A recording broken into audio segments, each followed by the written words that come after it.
विक्रांत, एक बार फिर से आपके पास आते हुए, जो दर्शक इस वक्त हमारे साथ जुड़े हैं, जरा विक्रांत उनको ये भी बताइएगा कि ईडी की तरफ से आखिर क्या दलील रखी गई कि अरविंद केजरीवाल को अब जुडिशियल कस्टडी में भेज दिया गया। ईडी ने क्या ऐसी बातें कही?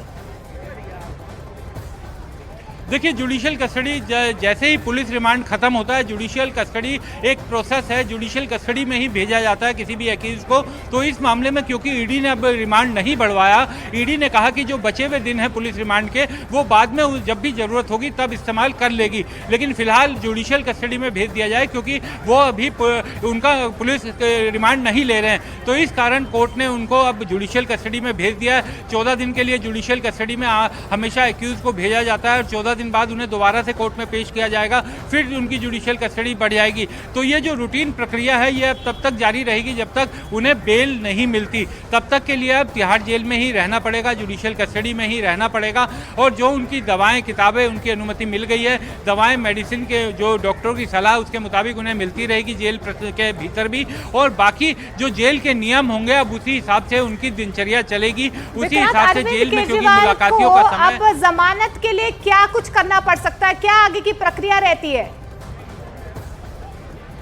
देखिए, बेल इस मामले में पीएमएलए में बेल मिलना मुश्किल काम है क्योंकि इसकी कंडीशंस, जो कानून की कंडीशंस हैं, वे बेहद मुश्किल हैं। ट्विन कंडीशंस हैं कि एक्यूज ये पूरी तरीके से कोर्ट ये सेटिस्फाइड हो जाए कि एक्यूज इस मामले में प्राइमा फेशी शामिल नहीं है, तो ये किसी भी कोर्ट के लिए सेटिस्फाई हो पाना बहुत मुश्किल होता है। और पीएमएलए कानून में जो मनी लॉन्ड्रिंग एक्ट है, इसीलिए विपक्ष भी इस मामले में हल्ला उठाता है। उसका ये कहना है कि इसकी धाराएं इतनी कड़ी हैं कि किसी को बेल नहीं मिलती। हालांकि ऐसा कानून, ये बात विक्रांत, हम लौटेंगे आपके पास, आपके जरिए कुछ और डिटेल्स हम दर्शकों तक पहुंचाएंगे, लेकिन तिहाड़ जेल में अरविंद केजरीवाल को लेकर तैयारियां शुरू कर दी गई हैं। केजरीवाल को तिहाड़ के जेल नंबर 2 या 5 में रखा जा सकता है। अभी कुछ दिन पहले ही आम आदमी पार्टी के नेता संजय सिंह को 2 नंबर जेल से 5 नंबर जेल में शिफ्ट भी किया गया था, जबकि मनीष सिसोदिया को जेल नंबर 1 में रखा गया है। जेल नंबर 2 में ज्यादातर कन्विक्टेड कैदियों को रखा जाता है। देखिए, जेल नंबर 5 में 18 से 20 साल वाले विचाराधीन कैदियों को रखा जाता है और तिहाड़ जेल की 7 नंबर जेल में सत्येंद्र जैन को फिलहाल रखा गया है। तो तैयारियां तेज कर दी गई हैं, केजरीवाल को तिहाड़ जेल में रखा जाएगा।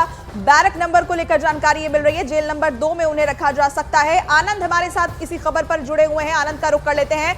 आनंद, किस तरीके की तैयारियां की जा रही हैं? कोर्ट से सीधा अरविंद केजरीवाल जेल पहुंचेंगे, कब तक पहुंचेंगे, इसे लेकर क्या डिटेल्स हैं? देखिए, थोड़ा समय लगेगा जब अरविंद केजरीवाल जो हैं वो तिहाड़ जेल पहुंचेंगे। थोड़ा जो एक कानूनी प्रक्रिया होती है पूरी, जब कोई भी आरोपी को जेसी में भेजा जाता है, यानी न्यायिक हिरासत में भेजा जाता है, तो कुछ पेपर वर्क जो होते हैं वो पूरे होते हैं। तिहाड़ जेल को इसकी सूचना जो है वो दी जाती है और उसके बाद उन्हें जो है जो जांच एजेंसी है वो तिहाड़ जेल जो है वो लेकर पहुंचती है। तो संभावना बताई जा रही है कि दोपहर तक या शाम तक जो है वो अरविंद केजरीवाल जो है वो तिहाड़ जेल पहुंच सकते हैं। और वहां पर अब तैयारियां जो है वो शुरू हो चुकी हैं। तिहाड़ जेल पर तिहाड़ जेल को ये जानकारी मिल चुकी है कि अरविंद केजरीवाल को न्यायिक हिरासत में भेज दिया गया है और अब वो तिहाड़ जेल आने वाले हैं। तो जैसा मैं पहले भी आपको बता रहा हूं, या तो 5 नंबर जेल या 2 नंबर जेल, अब तक जो जानकारी मिल रही है इन दोनों जेल में से किसी एक जेल में अरविंद केजरीवाल को रखा जाएगा। जो उनका जिस वार्ड में वो रहेंगे या जिस लॉकअप में रहेंगे उसका भी जो मौका मुआयना है वो जेल अधिकारियों ने कर लिया है। हाई लेवल मीटिंग जो है वो पहले से ही हो चुकी है और अरविंद केजरीवाल की सुरक्षा सबसे बड़ा मुद्दा तिहाड़ जेल में रहेगी और उसको लेकर लगातार जो है वो तिहाड़ के अधिकारियों की नजर जो है वो अरविंद केजरीवाल पे बनी हुई है, क्योंकि एशिया की सबसे अति सुरक्षित जेल होने के साथ ही तिहाड़ जेल के ऊपर ये बदनामी का ठप्पा भी लगा हुआ है कि तिहाड़ जेल के अंदर कई मर्डर जो हैं अभी हाल में हुए हैं, कई खुकार गैंगस्टरों की खूनी गैंगवार तिहाड़ जेल के अंदर हमने देखने को मिली है। और ऐसे में चूंकि अरविंद केजरीवाल पे थ्रेट परसेप्शन पहले से काफी ज्यादा है, तो अरविंद केजरीवाल की सुरक्षा तिहाड़ जेल के लिए सबसे बड़ा मुद्दा रहेगा। और सीसीटीवी से 24 घंटे जो उनका बैरक या उनका सेल है उसकी निगरानी भी जो है वो की जाएगी और सैनिटाइज जो है वो भी जेल नंबर 2 और जेल नंबर 5 को कर दिया गया है। सुरक्षा के कड़े इंतजाम किए जा रहे हैं। इसके अलावा ये भी किया जा रहा है कि सैनिटाइज पूरा जो बैरक है उसे किया जा रहा है। लेकिन तिहाड़ में अगर केजरीवाल रहते हैं तो कहाँ रहते हैं? अभी संभावना यही जताई जा रही है 2 या 5 नंबर में रह सकते हैं। अब जानकारी मिल पा रही है अगर जेल नंबर 2 में गए तो अरविंद केजरीवाल मनीष सिसोदिया से मिलेंगे।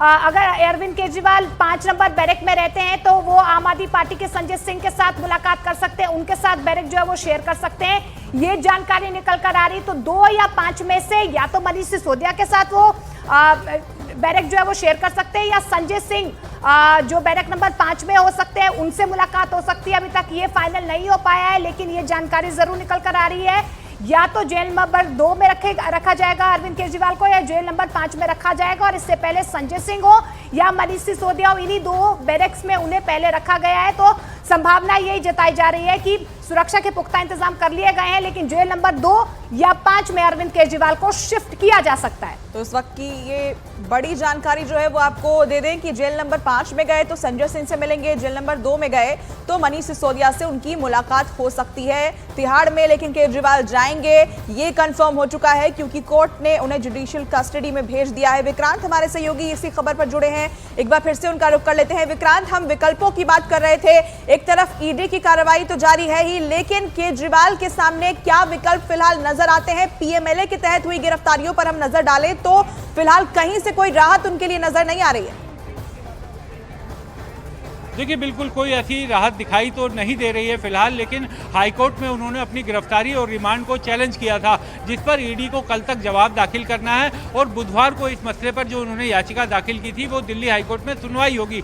और उसके अलावा अब क्योंकि उन्हें जुडिशियल कस्टडी में भेज दिया गया है, न्यायिक हिरासत में भेज दिया गया है, तो अब उनके पास बेल के लिए अप्लाई करने का, आवेदन करने का मौका है। अब वो ट्रायल कोर्ट में बेल एप्लीकेशन फाइल कर सकते हैं। देखना होगा कब उनके वकील इसे मुनासिब समझते हैं। हालांकि फाइलिंग ही केवल उनके हाथ में है, क्योंकि बेल मिलना वो थोड़ा टफ है पीएमएलए के मामलों में। हमने देखा है मनीष सिसोदिया लंबे समय से जेल में बंद है, संजय सिंह इस समय जेल में बंद है इसी कानून के तहत, और सत्येंद्र जैन वो लंबे समय से बंद है। उन्हें बीच में मेडिकल ग्राउंड पर इंटरिम बेल जरूर मिली थी, लेकिन जैसे ही उनकी regular bail hearing supreme court में आई, सुप्रीम कोर्ट ने उनकी रेगुलर बेल हियरिंग खारिज कर दी थी। उन्हें दोबारा से सरेंडर करना पड़ा, कस्टडी में जाना पड़ा, तो बेल मिल पाना थोड़ा मुश्किल है। और उन्हें अभी क्योंकि जिस तरीके की परिस्थितियां हैं उसे देखते हुए उन्हें कोर्ट जुडिशियल कस्टडी में ही रहना पड़ेगा। और लेकिन बेल के लिए अप्लाई करने का उनका रास्ता खुल गया है, क्योंकि जुडिशियल कस्टडी में जाने के बाद ही बेल के लिए आवेदन किया जा सकता है, तो अब वो बेल एप्लीकेशन